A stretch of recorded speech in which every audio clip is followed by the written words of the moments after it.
প্ৰতিশ্ৰুতি ৰক্ষা। কোভিড আক্ৰান্তক প্ৰদান কৰিলে খাদ্য।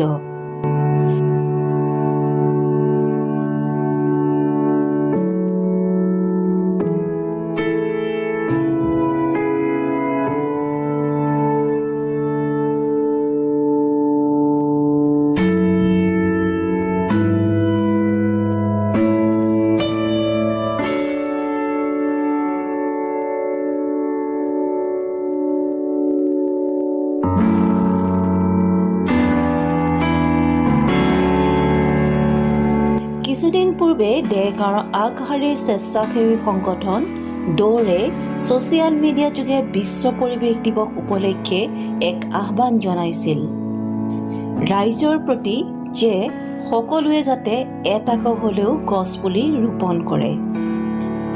লগতে তেওঁলোকে প্ৰতিশ্ৰুতি দিছিল যে যিসকল লোকে দৌৰৰ আহ্বান অনুসৰি 5 জুন তাৰিখে এটাকৈ গছপুলি ৰোপণ কৰি তাৰ ফটোগ্ৰাফ দৌৰ বিষয় বিভাগলৈ প্ৰেৰণ কৰিব আৰু তাৰ বিনিময়ত এসাঁজ আহাৰ কোভিড আক্ৰান্ত ৰোগীলৈ আগবঢ়াব। ৰাইজে যোৱাকালি দৌৰৰ এই আহ্বানৰ প্ৰতি যথেষ্ট সঁহাৰি দিয়া পৰিলক্ষিত হৈছে। সেয়েহে দৌৰে আজি পূৰ্বৰ প্ৰতিশ্ৰুতি অনুসৰি আজি দেৰগাঁও নেগ্ৰেটিং কোভিড চেণ্টাৰত থকা শ্ৰমিক কোভিড ৰোগীসকলক এদিনৰ এসাঁজ আহাৰ যোগান ধৰে। এই স্বেচ্ছাসেৱী সংগঠনটোৰ এই পদক্ষেপক ৰাইজে প্ৰশংসা কৰিছে।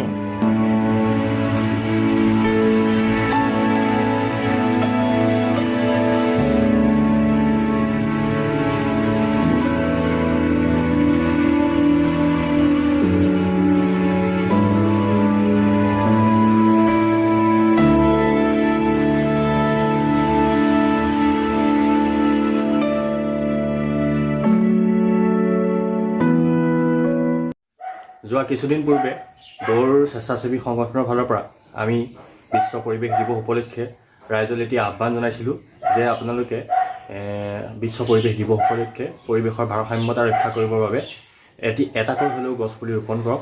আৰু তাৰ লগতে আমি তেখেতসকললৈ এটা প্ৰতিশ্ৰুতি আগবঢ়াইছিলোঁ যে যদি আপোনালোকে গছপুলিটোৰ সৈতে এখন আমালৈ ফটো প্ৰেৰণ কৰে তাৰ বিনিময়ত আমি এদিনৰ এসাঁজ আহাৰ এজন কোভিড আক্ৰান্ত ৰোগীলৈ আগবঢ়াম।